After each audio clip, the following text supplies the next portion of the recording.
everybody, welcome back. This is Peyton from Sovereign Self. I just wanted to pop on really quickly here, and I wanted to respond to a tag, the Ladder Tarot tag that was posted by MsTracyTwo.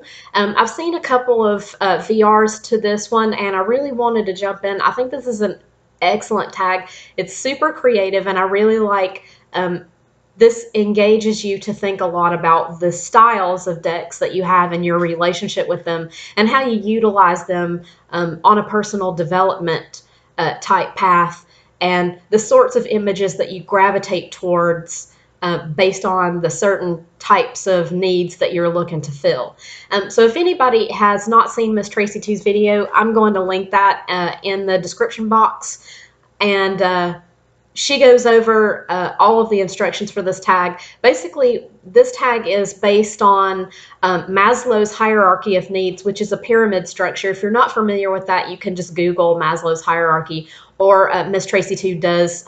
She does walk through a little bit of that in her video, so I would encourage you to watch her video and kind of get an idea of what she's based this on. But this talks about the different levels of needs that we have as humans and the things that we utilize in order to meet those needs before progressing up the ladder. So you start on the bottom with your basic needs, which for Maslow is going to be like shelter, food, the basic bodily necessities that you need to fulfill in order to survive.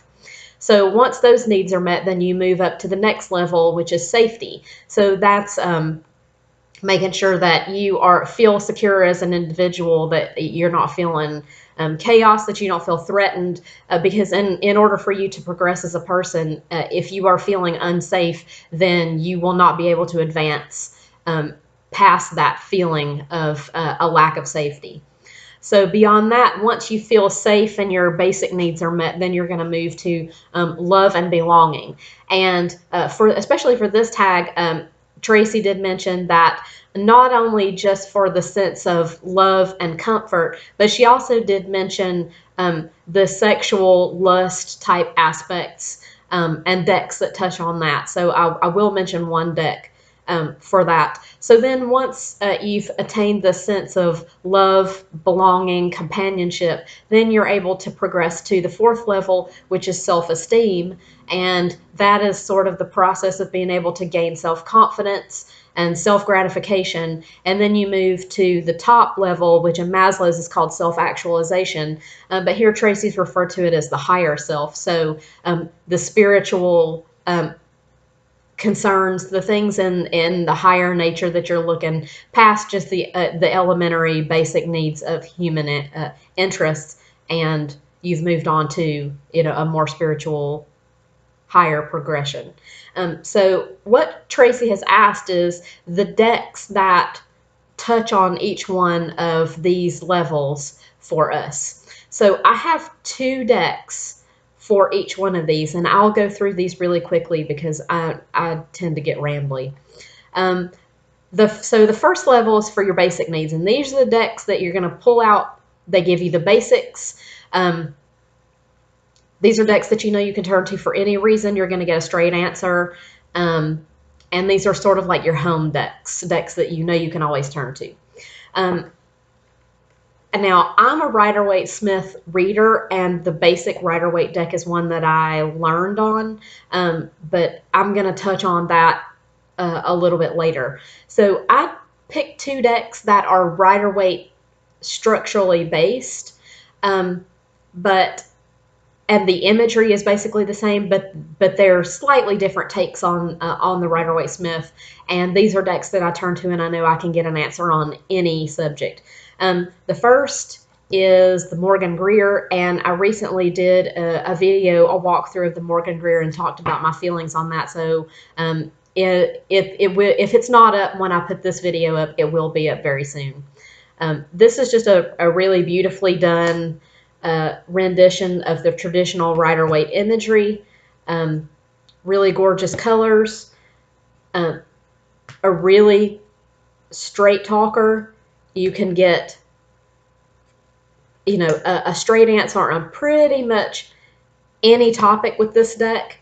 And it's a newer deck for me, but it has become a fast favorite. I'm working with it exclusively through the month of March as my daily draw deck, and I'm just absolutely loving the voice of this deck. And it has given me very consistently the same sorts of results and the same sorts of voice that I would expect to get from my standard Rider-Waite deck. The second deck for this in the basics is the Tarot Muha, and this is the backing. Again, another Rider-Waite Smith structure deck. This deck is just absolutely stunning. The imagery is, again, based on the traditional Rider-Waite Smith, but it is interpreted through the artwork of Alphonse Muha, who was an Art Nouveau painter. And so the style of this deck is very much based on his artwork. And this is just a lush, gorgeous deck. I love using this deck during warm weather. This has a real fire feel to it for me. But it is a deck that I can consistently go to for pretty much any reading. It's not a deck that attunes itself to one thing or another. I can get a straight reading out of this at any time. And it is just a really basic, gorgeous, powerful deck that I can use to read for any circumstance, any type of question, and I know I'm gonna get solid answers from it. So just a beautiful deck and a real pleasure to use, and I love going back to it for just for consistent basic readings. So next is the safety level. So these are decks that give you the home sweet home vibe. These are decks that you want to go to because you just know these are safe decks for you. They're going to do what you need them to do. And if you've watched any of my other videos, you're going to have heard this deck mentioned multiple times, and you will hear it mentioned multiple times until the end of time. And this is the Tarot of the Hidden Realm. This is what I would class my soul deck, my home deck. This is the deck that I go to when I just really need to know I'm being taken care of. Like, this deck is like a fast friend for me.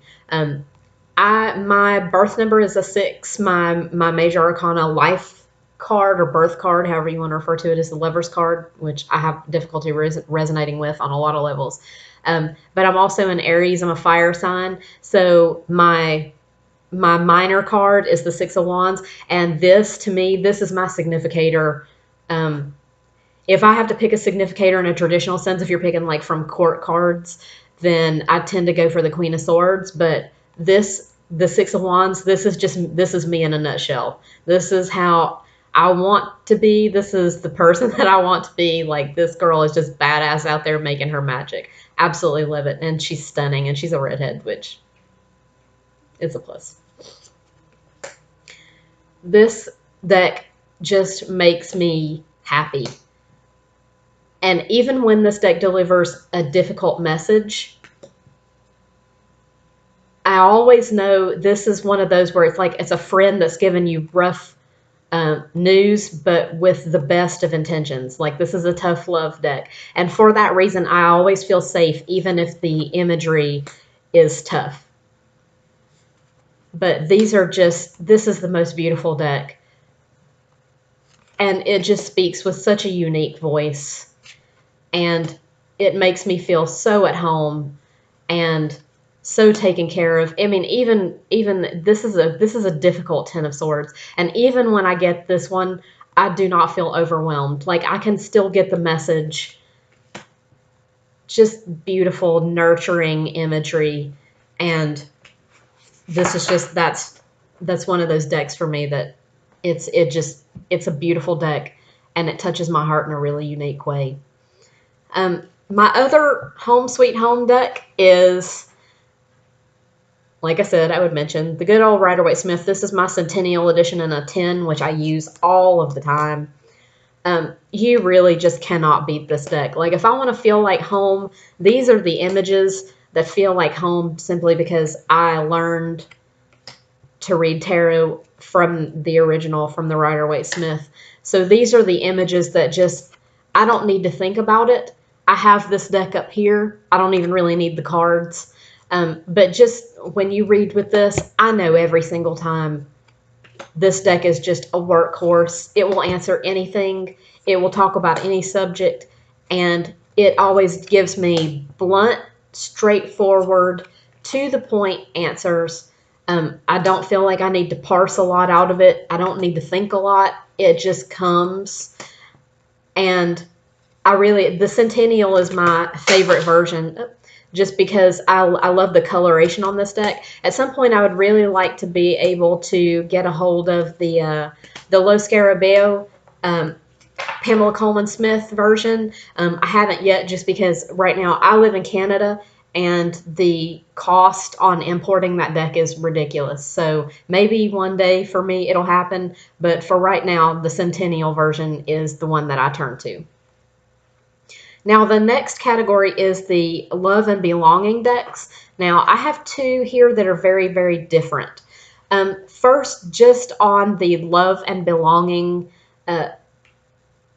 type, that warm, comforted feeling, like just knowing that you're loved. This might be a bit of a surprising deck. This is probably the most different deck in my entire collection. And this is the Happy Tarot. Now, I will preface by saying this is the cutest deck that has ever existed. Like, it's just cute. That's the cutest fool that has ever happened. This is cupcakes and candy canes and sweetness and a lot of pastel colors, and basically it goes against everything that I want or like in a deck. But this deck is absolutely adorable. And even when you get a deck like a card like this, which is a super important card to me, the Nine of Swords, like, you still get the message. This deck does not short on the message, even though the imagery is super cute. Like, you still get the message, but it's delivered in such a gentle way. It's so loving. This is like when people talk about a hug deck, this deck is a hug in a deck. And this deck is also special to me for a particular reason. This is the one and only deck that has ever been gifted to me. This is the only gift deck I've ever gotten. And my husband bought me this deck because he also thought the imagery was ridiculously cute. He likes himself some cute. Like, this is a guy who likes kittens and cute things. So when he saw this deck, he's like, oh my God, this deck is so cute. And so he surprised me with it for an anniversary gift, actually. So for that reason, this deck has a very, very special place in my heart, and it makes me feel just that love and gratitude and candy canes and cupcakes and bright blue skies. It's the cutest and sweetest deck that I own. Now, on the opposite spectrum is that sort of the sexual, lusty type of deck. Now, I will preface by saying that I do not own any decks that I would call overtly sexual or erotic. I don't have any specialty erotic decks. Not that I don't like them, because I do. I enjoy the imagery. But I tend not to go for decks that are super specialized decks. Like, if I had a deck that I felt the imagery was strictly erotic, then I don't know that I would be able to read a wide variety of questions out of that deck. I mean, there might be some that read well. I just don't know if I personally would utilize them that way. And I'm sort of picky in my deck selection in that I want my decks to read for a variety of things. So I'm selective in that way. But when I thought about this tag and the, sort of the lusty connotation, the first thing that I thought of was I'm thinking of a sensual, earthy deck, one that really portrays the body in an active way, really is positive body forward feeling. And for me, that deck is the Druid Craft. And I have trimmed mine, so you will notice it is borderless. And I selected a couple of the pictures here just so I could kind of point out what I mean about this deck. This is a very pagan deck, obviously Druid Craft. This is a very green, very lush, very earth-oriented deck. This is one of my favorite Lovers cards. I mean, it's just absolutely stunning. But this deck really puts the body front and center in a very active way, even in ways that you might not consider sexual or erotic in any sense, because I don't look at this as a sexual deck at all. But I do look at this deck as one that is really lush and earthy, very body positive, and to me that is more it connotes more towards the healthy sex aspect, that I think is what this tag was really looking for. So even like the Five of Pentacles, like you just get this really beautiful body. The illustration is lush and gorgeous. You know, these bodies are in motion. They are shaped differently. They look differently. But there's just a strong sense of presence that to me is, it plays a lot more along the sexual theme than maybe a deck that is overtly sexual in its imagery. So, you know, there's a lot of nudity in this deck. I know that the Hanged Man, which I'm not going to show right now, the Hanged Man gets a lot of talk about the the anatomically correct / gravitationally appropriate image. But there's nothing, even though this is an overtly body positive deck, it's not necessarily sexual in that way, but to me that's really more what the lusty sexual vibe comes across, is that these are beautiful people, beautiful bodies in a very natural situation. And to me that's really what the healthy sexual feeling is about. So for the next one, this is self-esteem decks. So these are decks that she calls confidence boosters. And I've got two decks that really play towards two separate ends of the spectrum. The first one is the Green Witch Tarot. And to me, I call this a self-confidence deck because this is one of those decks that it just has this really sweet, soft, but it's very straightforward voice to it. And these cards are actually the reason that I bought this deck, the pages. The pages in this deck are all children, and they're all students that are pursuing education in their particular aspect of the craft, which I thought was just really super sweet. And to me, this kind of encapsulates why I feel like this deck is a confidence booster. This deck has a lot of learning in it. A lot of, and I just absolutely love these pages. They have the sweetest faces. And these guys are all about just doing what they need to do, taking the steps that they need to learn, and then progressing in their work. And to me, that's what really feels like a confidence booster. And I get that feeling when I read with this deck. To me, this is a really warm weather, a summery kind of deck. But even when you get like these cards, like the Tower, which is traditionally sort of a difficult card, there's something still very active about it that just makes you feel okay. I know this is a deck that that does rename some of the major arcana. So Death, I believe, is Lord of Shadows, I think. But it really works on like the transformational active aspect. And to me, that's what makes this feel like a real confidence boost kind of deck. Like this deck feels like a teacher to a student. And in that aspect, it sort of makes you feel like whatever you get, it's going to be okay.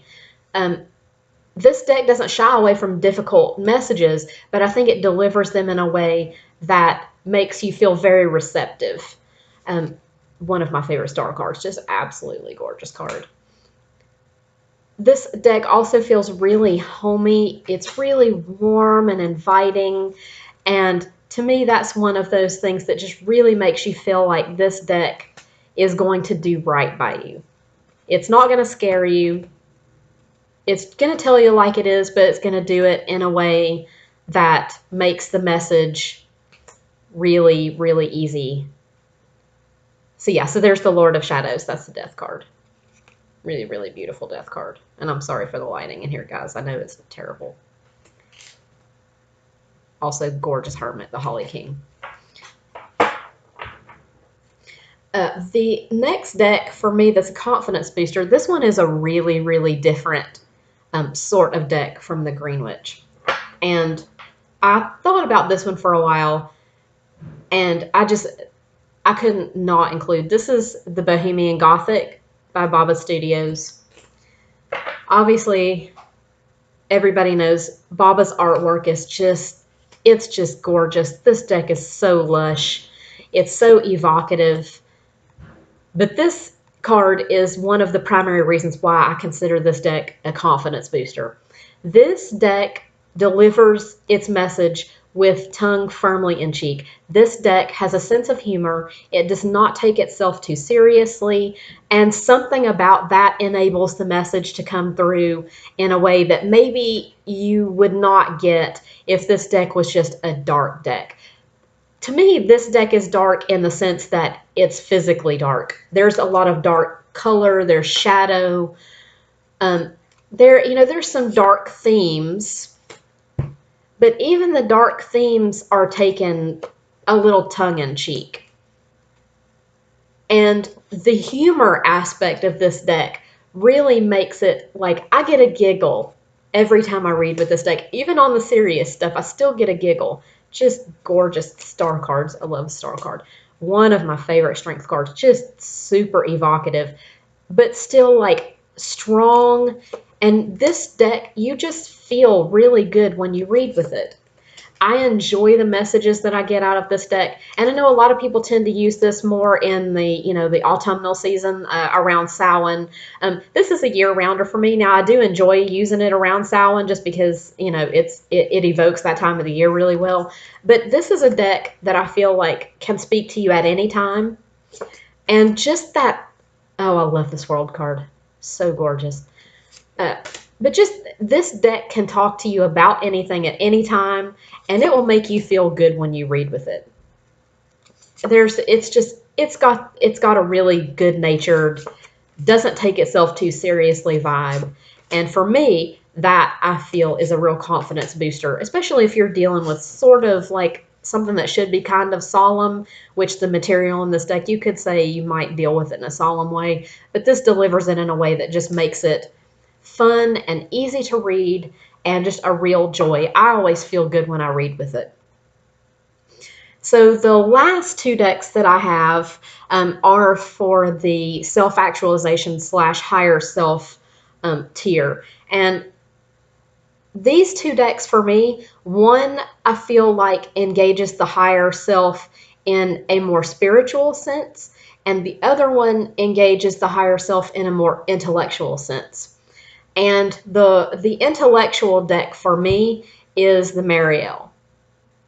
And mine is very recently trimmed. Now, this deck for me, I know a lot of people, when I was watching the VRs, a lot of people listed the Mariel as a lusty, sensual deck, and I think that has to do a lot with the sense of power that you get in this deck. I do not read this deck in that way. I don't get a sexual vibe out of it at all. What I feel out of this deck is pure power. Like, this deck probes deep into the psyche, and it's a very esoteric deck. The imagery, obviously, somewhat confrontational at times. This is not a Rider-Waite-Smith deck by any stretch of the imagination. Just, that is a boss Hierophant card. One of my favorite emperors of all time. But this deck forces you to go places that make you uncomfortable. And to me, this deck does that in a way that engages the intellect in a really powerful way. Like, this is an evocative deck in the sense that you are going to have an emotional response to it. It's difficult not to. But it makes you think about why you reacted in that way. And the imagery that Marie White uses in this deck is just, it's so thought-provoking, it's so engaging, and it really makes you go there on a different level than maybe your basic Rider-Waite-Smith deck, which, you know, while comfortable, may not necessarily push you in a way that this deck will. It's just, this is a breathtaking deck, and it's gonna make you feel things, and it's gonna make you think about things in a new way. So for me, this, when I'm looking for something to push me, I'll reach for this deck. And my last deck for the higher self, also recently trimmed, is the Wildwood Tarot. And like I said, where the Marielle will engage me in an intellectual sense, the Wildwood gets me on a spiritual level. This deck is just, it's deep, it's profound. There is something in this imagery, breathtaking artwork by Will Worthington. This imagery just pulls something out of me on a very primal, very spiritual level. Like, I engage with these cards without ever moving to an intellectual, active thought type of level. Like, it just, we're just gonna go there, and you just begin to get this really strong feelings from these cards. If I'm looking to really delve deep into something on a spiritual level, it's going to be this deck that I reach for. Just beautiful, lush imagery, gorgeous green deck. And it just brings something super spiritual to the forefront for me. And that's why I always reach for this one. This is another one of those lifetime decks for me. So there you have it. These are my deck selections for the Ladder Tarot tag for MsTracyTwo. Again, Tracy, excellent tag. This is a really creative, a really fun tag to do. I'm looking forward to seeing a lot more responses. I've seen a few, but I'm really hoping that this tag catches on. I think it really engages us to think about our decks and the way that we use them in a unique way. But please, if you have not already, check the description box. You'll see the link to Tracy's original video. Go and check that out. And go ahead and jump in with a VR of your own. Let's get a conversation going, and let's see, you know, what kind of decks people gravitate towards. And it gives us that nice little side peek at people's collections as well. So thanks, guys, for watching. I appreciate your time. I appreciate you taking the time to spend with me. And I'll see you in the next video. Thanks, guys. Bye-bye.